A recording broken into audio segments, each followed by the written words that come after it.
महात्मा बसवेश्वर सर्कलची दुरावस्था। सोलापूर शहरातील मुख्य बाजारपेठेत असलेल्या महात्मा बसवेश्वर सर्कलमधील समतानायक महात्मा बसवेश्वर यांच्या पूर्णाकृती पुतळ्याच्या सुशोभीकरणचे काम निकृष्ट दर्जाचे झाल्याने महात्मा बसवेश्वर जयंती तोंडावर येऊन सुद्धा अर्धवट काम केल्यामुळे संभाजी ब्रिगेडच्या वतीने महानगरपालिका प्रशासनाचा निषेध व्यक्त करण्यात आला। आमची अस्मिता महात्मा बसवेश्वर यांच्या जयंती निमित्त संभाजी ब्रिगेडच्या वतीने आमच्या सर्व बसवभक्तांना मी हार्दिक शुभेच्छा देतो।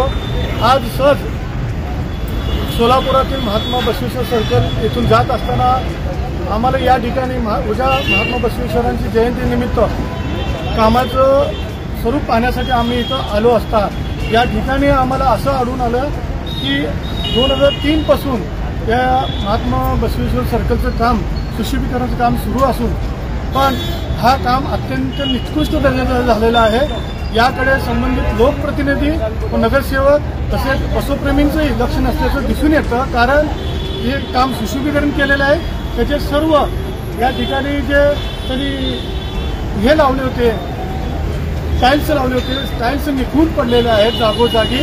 कच्च्या विटाचं बांधकाम काही ठिकाणी ठिगळ लावल्यासारखं केलेलं आहे। त्याचबरोबर संपूर्ण राऊंडवर मावा खोल थुकलेला आहे, जेणेकरून असं दिसून येते की कोणाचं त्या संबंधित महानगरपालिका अधिकाऱ्यांचं लक्ष इकडे नाही आहे। त्यामुळे मनाला अतिशय वेदना होतात। उद्या संभाजी ब्रिगेडच्या वतीनं आम्ही निश्चितच लोकप्रतिनिधी व महानगरपालिका यांना जाब विचारणार आहोत। या ठिकाणी सुशोभीकरणाचं बोर्ड लावलं पण सुशोभीकरण कुठे केलं हेच दिसून येत नाही। डीसीबीसी याच्यातून 45 लाख मिळाले, राधाकृष्ण विखे पाटील यांनी 25 लाख दिलं, मग हा निधी गेला कुठं?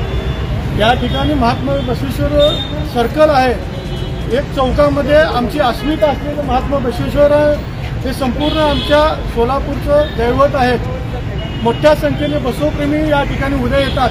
त्यांना जर हे असं वाईट अवस्था दिसली तर त्यांचा संताप व्यक्त झाल्याशिवाय राहणार नाही। तरी महानगरपालिकेने या ठिकाणी कायमस्वरूपी उद्यान विभागातील एका कर्मचाऱ्याची नेमणूक करावी अशी आम्ही संभाजी ब्रिगेडच्या